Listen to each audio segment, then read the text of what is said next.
နီအကိုတို့ရဲ့အမျိုးသားတယောက်ရဲ့ကိုယ်တံဘိုးကိုတိတ်တိတ်လေးစားတော့နေဒဏ်ရာတစ်ခုရှိတယ်။ဒါပေမဲ့အများအားဖြင့်အမိမတိပဲကြံနေတတ်တယ်။အဲ့ဒါကတော့အောင်မြင်မှုမရှိဘူးလို့ချင်းမင်းခံရတဲ့အကြောင်းဖြစ်ပေါ်လာတဲ့ဒဏ်ရာပါ။ဒီဒဏ်ရာကငွေမရှိတဲ့အခါမှာပဲမပေါ်လာတာမဟုတ်ဘူး။ကိုယ်တံဘိုးကိုငွေရာထူးပွဲအောင်မြင်မှုတွေနဲ့တန်ဖိုးချိန်တတ်တဲ့အခါမှာပဲပုံမှုထင်ရှားလာတယ်။ဘဝမှာပြသနိုင်တဲ့နံပါတ်တစ်ခုရှိမှသာကိုယ့်ဘဝကတကယ်တန်ဖိုးရှိလာတယ်လို့ခံစားရတယ်။ပြသနိုင်တဲ့တသက်တစ်ခုရှိမှသာကိုလွန်းစားဖို့တကယ်တန်ဖိုးရှိလာတယ်လို့ခံစားရတယ်။တခါတလေများစွာသောအခိုက်အသက်လေးတွေကိုကိုယ်တိုင်ကြုံဖူးနိုင်တယ်။ဒါပေမဲ့အဲ့ဒီအချိန်တွေကစိတ်ထိခိုက်စေတတ်တယ်။အခုအလုပ်ဘာလုပ်နေလဲလို့မဲခံရတာမျိုးဘမအခုပဲတယောက်နေလဲလို့မဲခံရတာမျိုးတော့မဟုတ်အခုပဲအထီးရောက်နေလေလို့မေးခဲ့ရတာမျိုးတော့မဟုတ်လော့ဘလောက်ရလဲလို့မေးခဲ့တာမျိုးပြီးတော့အဲ့ဒီမေးခွန်းတွေကတစုံတယောက်ကိုစစ်စစ်တုံးတက်နေတယ်လို့ခံစားရစေတတ်တယ်။တခါတလေမိသားစုတော့မဟုတ်အတိုင်းရဝိုင်းဒီထဲမှာတက်ရောက်ခုနိုင်နေမိသူမစိုးရွာစကားမပြောဘဲနဲ့တောင်နိုင်ရှင်မှုကြောင့်ကိုတင်းနေကြလို့ခံစားရတယ်။တော့မဟုတ်ကိုအလုပ်စ조사လုပ်ပင်မဲ့ရလက်ကမမီရသေးဘူးပြီးတော့ကိုယ့်အထင်မှာကျွန်တော်မအောင်မြင်ဘူးဆိုတဲ့အတန်တကူထွက်လာတတ်တယ်။ကျွန်တော်စိတ်ပဲကဲညီကိုညီမတို့ရဲ့အခုအချိန်မှာတစ်ချိန်ပြန်စဉ်းစားကြရအောင်။ကဘာကြီးကတကယ်ပဲပင်ပေါ်ကနေတံပိုးထားပဲ။ဒါပေမဲ့ဘုရားသခင်ကအတွေ့အကြုံကနေတံပိုးထားတယ်။ဘုရားသခင်စကားမှလည်းလူသားတွေကမက်ဆေ့ချ်မှမြင်ရတာကိုသာကြည့်တယ်လို့ဆိုထားတယ်။ဒါပေမဲ့ဘုရားသခင်ကနှလုံးသားကိုကြည့်တယ်။တစမူရဲ့16ပုတ်ခုနှစ်မှာရေးထားတယ်လို့ပါပဲ။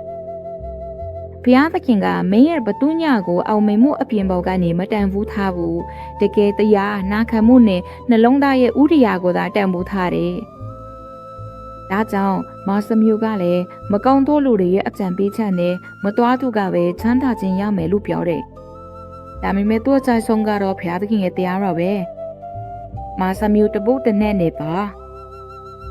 ကဘာကြီးကတော့တင်းတင်းကြပ်ကြပ်အကြံပေးတယ်ဂုံတိခါလိုက်ရှာပါကိုတက်တေပြပါမရှုံးပါနဲ့အားနေနေပြမနေပါနဲ့လို့ဒါပေမဲ့ဖရာသခင်ရဲ့စကားတော်ကတော့တကယ်တခြားလမ်းကိုကြံသွားဖို့ဖိခေါ်တယ်ဒါကဖရာသခင်ပေါ်မှာအခြေခံထားရဲ့လမ်းလူအမြင်ပေါ်မဟုတ်ဘူးနားထောင်ပါနော်ညီကိုတို့ရဲ့ဖရာသခင်ကမအောင်မြင်ဘူးလို့မြင်ရတဲ့လူတွေကိုတောင်သူ့စွမ်းအားကိုပြသဖို့အကြိမ်ကြိမ်အသုံးပြုတတ်တယ်တကိုရင်တို့တီနီစခနဲ့မှာရွေးထားတာကဘာအတွက်မိုင်မဲတဲ့အညာကိုဖျားသခင်ကပညာရှိသူတွေကိုရှစ်အောင်ရွေးခဲ့တဲ့ကဘာအသက်အားနေတဲ့ຢာကိုဖျားသခင်ကအားကောင်းသူတွေကိုဆက်အောင်ရွေးချယ်ခဲ့တယ်ဆိုလိုတာကမင်းရဲ့ဘဝဟာလူတွေရဲ့အမသားမှာမရတတ်ဘူးဖျားသခင်မှာကဘာစံနှုံနဲ့အမြဲမကိုက်ညီတဲ့အစီအစဉ်ရှိတယ်ညီကိုတို့ရဲ့မအောင်မြင်ဘူးလို့ယူဆခံရတဲ့ဒဏ်ရာကယောက်ျားတွေကိုထောင်ချောင်းတစ်ခုတည်းမှာနေထိုင်စေတတ်တယ်မင်းကိုယ်တိုင်ကိုအမေကတတ်တယ်ပြနေခြင်းဒါမှမဟုတ်တက်ကပ်လေးလက်လျှော့ခြင်းတစ်ဖက်ကမင်းကိုအမြဲလိုက်လံနေမောပန်းစေပင်တစ်ဖက်ကတော့ဘာမှအကျိုးမရှိဘူးလို့ခံစားရလို့စိတ်ဖိခိုက်စေတယ်ဘုရားသခင်ကမင်းကိုအဲ့ဒီအလုံးအကျွမ်းတစ်ခုတည်းတော့ခေါ်တော့ဘုရားသခင်ကမင်းကိုပိုကြီးကြားမာတဲ့နေရာကိုခေါ်တယ်ယုံကြည်မှုနဲ့လမ်းလျှောက်ပါကိုယ်ပိုင်အထောက်အထားမှုဆုံးရှုံးပဲခြေလမ်းတိုင်းတည်ဆောက်ပါအခုမိနစ်အနေငယ်ခဏနာပါအသက်ရှူကိုဖြည်းဖြည်းကြီးယူပြီးတကယ်တော့ဖြစ်ဖြစ်ရိုးရိုးသားသားရေးပါဘယ်အပိုက်မှလည်းငေါ့အနေနဲ့အယံပြက်ခွက်နေတယ်လို့ခံစားရတာလေတခြားလူလေးရစံနှုံနဲ့တိုင်းတာတဲ့အခါမှာလားပိုက်စာအလုပ်အကိုင်းပညာရေးအိမ်မိသားစုဆက်ဆံရေးဒါမှမဟုတ်ဝန်ဆောင်မှုလားနောက်ထပ်မေဟုံကတော့ပိုကိုနိုင်ရှင်တဲ့အခါငါခံလဲမှာအမြဲတမ်းပေါ်လာတဲ့စကားစုကပါလေနာမလုံလောက်ဘူးဒါမှမဟုတ်ငါအရှက်ရစရာပါဒါမှမဟုတ်ငါနောက်ကျနေပြီဒါမှမဟုတ်ငါမအောင်မြင်ဘူးဒါမှမဟုတ်ဘယ်စကားစုမျိုးပဲဖြစ်ဖြစ်ဒီလိုတွေးခေါ်မှုတွေပေါ်လာပါသလားပြည့်အချက်အနေနဲ့ပြောရမယ်ဆိုရင်တော့အနန္တတန်ခိုးတော်ရှင်ဖျားသခင်ကိုတော်မြတ်ကြီးကအောင်မြင်မှုဆိုတာကိုယုံကြည်ခြင်းအဖြစ်နဲ့သာတတ်မှတ်ဆုံးဖြတ်ထားတော်မူတဲ့ဆိုရင်တော့ကျွန်ုပ်ရဲ့ခိုင်မာတဲ့ယုံကြည်ခြင်းတတ္တပညာကိုကိုတော်မြတ်ကြီးထံတော်ပါကိုပြသနိုင်မှုအတွက်ဒီအပတ်အတွင်းမှာကျွန်ုပ်အနေနဲ့လှုပ်ဆောင်တဲ့ခြေလမ်းအသေးစားလေးတွေကဗမ်းမြတ်ဖြစ်မလဲဆိုတာကိုစဉ်းစားကြည့်ရအောင်ပါ ချစ်လက်စွာသောညီကိုရေပင်ပေးလိုက်တဲ့အဖြေကဘာပဲဖြစ်နေပါစေဖယားသခင်ကမင်းကိုတန်ခတ်အပြစ်ပေးတာမဟုတ်ဘူးဆိုတာကိုတော့တေချာပေါသိရှိထားစေခြင်းပါတယ်ခင်ဗျာမင်းမအရှိရတဲ့ခံစားချက်တက်လာတယ်လို့မင်းရေးထားတယ်ဆိုရင်ယခုအခါခရစ်တော်ယေရှုနဲ့ရှိသူများအတွက်တန်ခတ်ခြင်းမရှိတော့ဘူးလို့ဖယားသခင်ဤစကားတော်ကိုတရိယာပါဒါကယောမရှိဥက္ကမရေးသားတာငါနားအနေနဲ့ခံစားရတဲ့အရှက်ရမှုကဘုရားသခင်ရဲ့အတာမဟုတ်ဘူးဒါမှမဟုတ်မင်းရဲ့ခါရကမင်းမရှုပ်ထွေးမှုတက်လာတယ်မင်းဘဝဘယ်ဘက်တော့ရမလဲမသိဘူးဆိုရင်ဖယားသခင်စကားတော်ကယာကုပ်တူငါမှပြောထားသလိုမင်းတို့အနက်ဉာဏ်ပညာမလုံလောက်တော့ရှိရင်ဖယားသခင်ကိုတောင်းဆိုပါစေဖယားသခင်ကမင်းရဲ့လှုပ်ဆောင်နေတဲ့လမ်းကြောင်းကိုအပြစ်မပြောဘူးမင်းရဲ့နောက်တစ်စိတ်ကဉာဏ်ပညာကိုပြင်ဆင်ပေးထားတယ်နောက်ထပ်မင်းရေးထားတာကမင်းကိုယ်တိုင်ကိုတက်တည်ပြဖို့ကြိုးစားရတာကြောင့်မင်းပြပန်းနေတယ်ဆိုရင်ဘုရားသခင်ကမင်းကိုအောင်မြင်မှုဆက်တလုံးဖြစ်စေဖို့မတောင်းဆိုဘူးဒါပေမဲ့မင်းကိုသူနဲ့အတူလမ်းလျှောက်တဲ့ယောက်ျားတစ်ယောက်ဖြစ်စေဖို့တောင်းဆိုတယ်ညီအကိုရေတခါတလေပြန်လေပြုပြင်ဖို့လိုအပ်တာကမင်းရဲ့အခြေအနေမဟုတ်ဘူးကိုဘလို့အကဲဖက်တယ်ဆိုတာပဲဖြစ်တယ်အကဲဖြတ်မှုပြန်လေပြုပြင်နိုင်တဲ့အခါမှာမင်းရဲ့လမ်းချင်းကတည်ငြိမ်လာတယ်မင်းရဲ့လမ်းချင်းကပိုပြီးကင်ရင်လာရဲ့မင်းကကိုတက်တဲ့ပြဖို့မဟုတ်ပဲခေါ်ဆောင်မှုနဲ့တာဝန်ကျေပွန်မှုဂျမ်းမစာရှိလို့အလုပ်လုပ်ဖို့စတင်လာတယ်ဖျားသခင်စကားတော်ကပြောထားတယ်မင်းလုပ်သမျှကိုမင်းရဲ့နှလုံးသားအကယ်နဲ့လွတ်ပါလို့လူတွေကိုမဟုတ်ပဲဖျားသခင်အတွက်လုပ်တယ်လို့ပါပဲနောက်ကိုလို့စေတီကတနင်္လာနေ့23မိနစ်မှရေးသားထားတယ်ဒါကမင်းကိုလူတွေရဲ့စူးစမ်းတည်ရှိမှုအောက်မှာမနေရတော့ပဲလွတ်မြောက်စေပဲညီကိုရဲ့အခုမိနစ်အနည်းငယ်မျက်လုံးပိတ်ပြီးကိုယ့်လက်ကိုရင်ပေါ်မှာထားပါအောက်ပါစကလုံးတွေကိုတစ်လေးဆိုရင်တောင်တေးချာတီးကြီးစွာပြောပါဖယားသခင်ရဲ့လူတွေရဲ့အကဲဖြစ်မှုကြောင့်ထိခိုက်နာခြင်းမှုနဲ့မင်းစီလာပါတယ်ငါကငါတက်တဲ့ပလာပေါ်မဟုတ်နေပြီလို့ဝန်ခံပါတယ်ငါကိုနိုင်ရင်ခရရဲ့ဒီနေ့ကဘာကြီးကငါဘဝကိုတတ်ထားတဲ့မအောင်မြင်တဲ့အမိတတန်ကိုငါလွတ်ပစ်လိုက်ပြီပြီးတော့ငါအနာဂတ်မအောင်မြင်မှုပါငါမဟုတ်ဘူးလို့ပြောပါငါဘာအကောင့်ထဲမှာရှိတဲ့ငွေပမာဏငါမဟုတ်ဘူး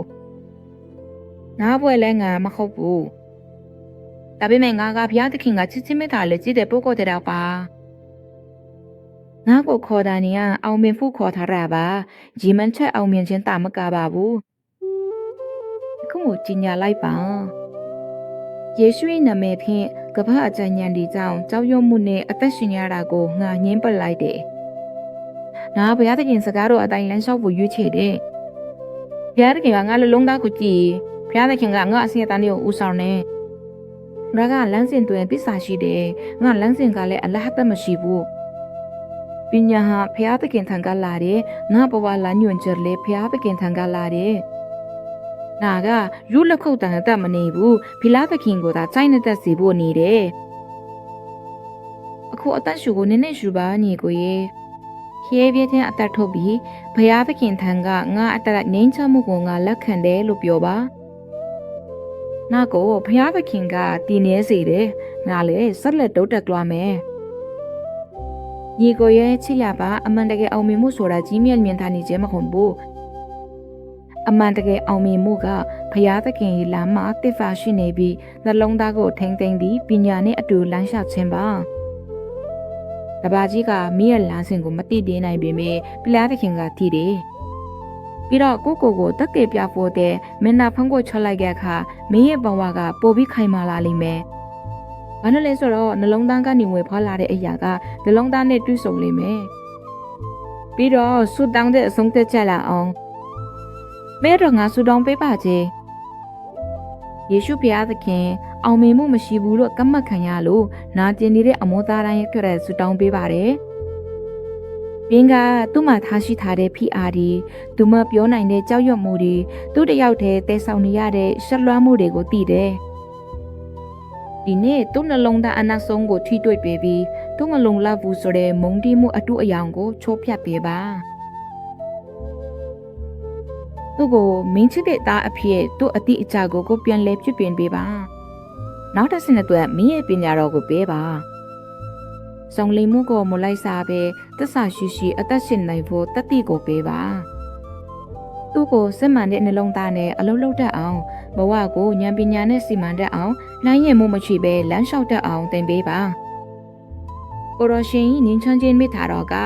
သူ့ရဲ့စိတ်ဝိညာဉ်ကိုအစင်းမြဲပြည့်စုံစေပါစေသူ့ရဲ့ဘဝအတ္တတာကလည်းတတ်တည်တစ်ခုဖြစ်စေပါစေကိုရရှင်ဤဖြစ်တည်မှုအစစ်အမှန်ကိုထင်ဟပ်စေပါကိုရရှင်သည်ဤလောကတွင်အနှင်ခံရသူကိုဖြစ်လေကိုရရှင်ဤကောင်းမြတ်သောသဘောတူရည်ရွယ်ချက်စီသို့ခေါ်ဆောင်နိုင်သူဖြစ်ကြောင်းကိုပြသပေးတော်မူပါကိုရရှင်သည်ဖျားသခင်ဖြစ်သည်ကိုရရှင်သည်ဖက်ခင်ဖြစ်သည်ကိုရရှင်အတွက်မဖြစ်နိုင်တဲ့အရာဆိုတာလုံးဝမရှိပါဘူးဆိုတဲ့အချက်ကြောင့်တဆုံတရုပ်ရဲ့ကံကြမ္မာကိုတောင်မှအကောင်းဆုံးဖြစ်အောင်ပြောင်းလဲပေးနိုင်စွမ်းရှိတဲ့အရှင်မြတ်ဖြစ်ပါတယ်ဒီအတွင်းခေါ်ကိုနားထောင်မှုတိုင်းကိုဖျားသခင်ကကောင်းချီးပေးပါစေ